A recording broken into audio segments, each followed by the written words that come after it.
আসসালামু আলাইকুম। আসলে এভাবে বাজার চলতে পারে না।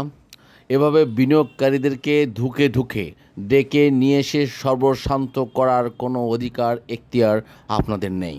আপনারা যদি দায়িত্ব পালনে ব্যর্থ হয়ে থাকেন, কিংবা আপনারা যদি অবগত না হন, কিংবা আপনার যদি এই বাজারকে নিয়ন্ত্রণ করার ক্যাপাসিটি না থাকে, নতুবা আপনারা কোনো পদ্ধতি বা কোনো বিষয় কার্যত দ্রুত পদক্ষেপ নেওয়ার ইমার্জেন্সি ডিসিশন আপনাদের মধ্যে না থাকে, তাহলে সেটা স্পষ্ট করে জানিয়ে দিন।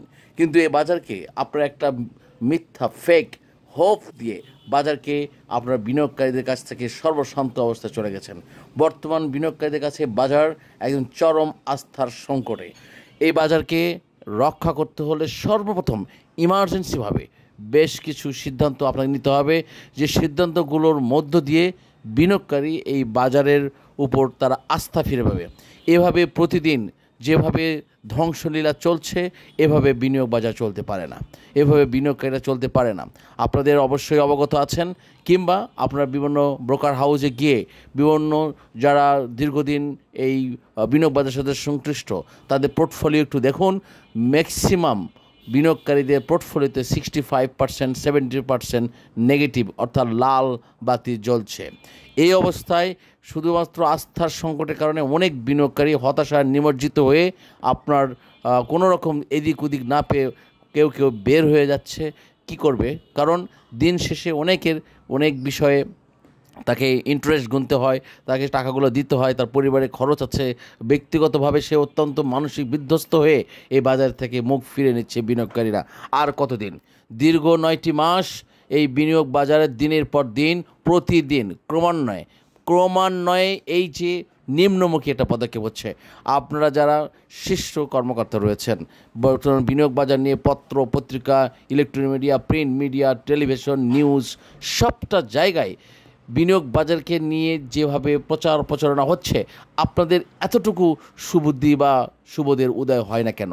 এতটুকু কেন অ্যাকনলেজমেন্ট হয় না যে বাজারে 500 কোটি, 1000 কোটি, 2000 কোটি টাকা লেনদেন করার একটা ক্যাপাবিলিটি বা অপরচুনিটি আছে? এই 2000 কোটি, 1000 কোটির মার্কেটের দিকে চোখ দেওয়ার সুযোগ আপনাদের নেই। আপনারা কি এমন ব্যস্ত হয়ে আছেন? আর কোথায় আপনাদের এই জরাজীর্ণতা? কেন আপনাদের এই সিদ্ধান্তহীনতার মধ্যে আপনারা ভুগছেন? বিগত সময়ে আপনারা সরকার গঠন করার পর থেকে আপনারা একের পর এক বিভিন্ন রকম শুধুমাত্র অনুসন্ধান করেছেন, তদন্ত করেছেন, কিছু কোম্পানিকে কথিত জরিমানা করেছেন যেটা আদায় করতে পারেন নাই, এবং ম্যাক্সিমাম যে সমস্ত তদন্ত করার কথা আপনারা ঘোষণা দিয়েছিলেন 1.5 থেকে 2 মাস বা 3 মাস কিংবা 15-20 দিনের কার্যদিবসের মধ্যে তদন্ত প্রতিবেদন প্রকাশ করবেন, সেসব কোথায় গেল? আপনারা ইলেকট্রনিক মিডিয়া, প্রিন্ট মিডিয়া কিংবা আপনার জনগণের সম্মুখে কেন সেগুলো প্রকাশ করছেন না? আপনাদের কার্যকর পদক্ষেপ কী? এই জনগণের বেতনের টাকা, ট্যাক্সের টাকা দিয়ে আপনারা আপনাদের দায়িত্ব পালন করছেন। এবং একটি বিষয়, আজকে যে জায়গায় দাঁড়িয়ে আপনারা দায়িত্ব নিয়েছেন, দেখুন যারা ব্যর্থ হয়েছে তাদেরকে বের করে দিয়েই কিন্তু আপনাদেরকে দায়িত্ব দেওয়া হয়েছে। এটা নিয়মতান্ত্রিকভাবে আপনি এখানে আসেন নাই, আপনি একটা এক্সট্রা এক্সপার্ট হিসাবে, আপনি একজন এক্সপার্টিস হিসাবে আপনি এখানে এসেছেন, আপনারা এই দায়িত্বটা নিয়েছেন। সুতরাং আপনাদের উপর যে আস্থা রয়েছে এদেশের মানুষের, সে আস্থার জায়গাটা আপনারা একেবারে চিরতরে ধ্বংস করে ফেলেছেন। এখন বিনিয়োগকারীদের কাছে শুধুমাত্র একটি মাত্র রাস্তা, হয় এখান থেকে তারা বের হয়ে যাবে, আর না হলে তারা আত্মহত্যা করছে। প্রতিনিয়ত বিনিয়োগকারীদের আহাজারি কান্নায় বিনিয়োগকারীর বাজার মতিঝিলের শাপলা চত্বর শুরু থেকে সবটা বিকর হাউজে একটি বাতাস ভারী হয়ে যাচ্ছে, কারো মুখের দিকে তাকানো যাচ্ছে না। আমরা ক্ষুদ্র কিছু আমরা ইন্টারপ্রেটার রয়েছি, যারা বিভিন্ন রকমভাবে বিভিন্ন হোপ দেখিয়ে কথা বলছি, তাদেরকে আশা দিচ্ছি যে একটা সময় ভালো হবে। হ্যাঁ, হয়তো একটা সময় ভালো হবে। সেই একটা সময় কখন? মূলত পক্ষে আপনাদের কার্যকরী কোনো সিদ্ধান্ত আমরা পাচ্ছি না এবং দেখতেও পাচ্ছি না।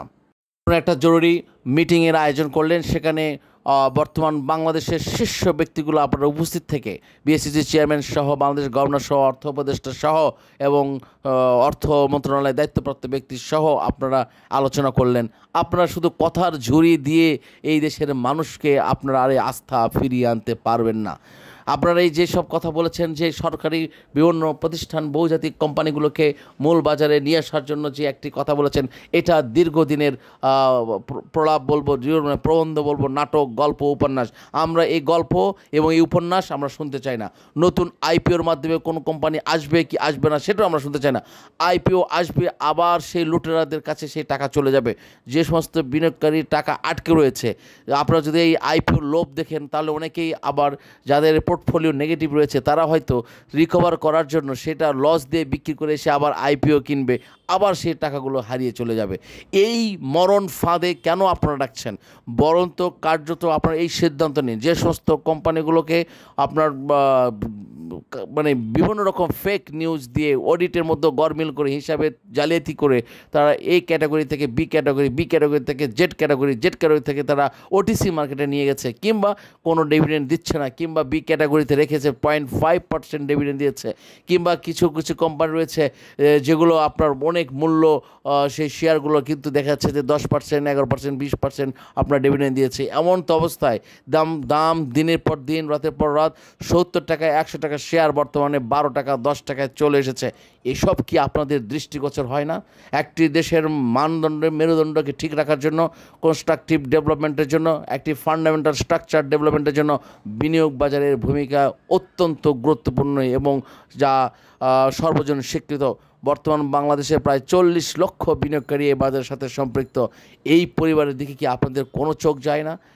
যারা আপনারা এই যাদের কষ্ট অর্জিত টাকাগুলো, অনেক মানুষ যাদের পেনশনের টাকা, তার জীবনের সর্বশেষ সম্বলটুকু নিয়ে এসে আপনাদের উপর আস্থা রেখে, সরকারের এই সংস্থার উপর আস্থা রেখে, প্রতিষ্ঠানের উপর আস্থা রেখে এবং এই বিএসসিসির এই দায়িত্বপ্রাপ্ত ব্যক্তিদের উপর বিশ্বাস রেখে আপনাদের এখানে তারা ইনভেস্ট করেছে। তারা তো কোনো জোয়ার মার্কেটে যায় নাই, তারা কোনো ইলিগাল জায়গায় কিংবা আনঅথরাইজ প্লেসে তো তারা ইনভেস্ট করে নাই।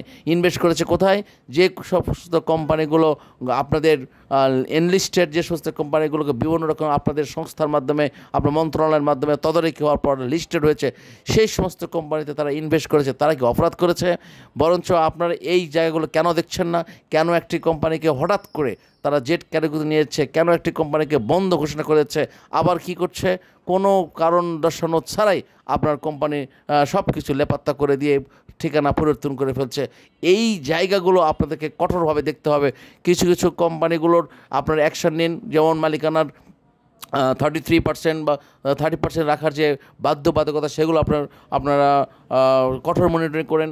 আপনারা ফান্ডামেন্টাল স্ট্রাকচারগুলো দেখুন এবং কোম্পানির যে সমস্ত আইন রয়েছে সেগুলো আপনারা দেখবেন।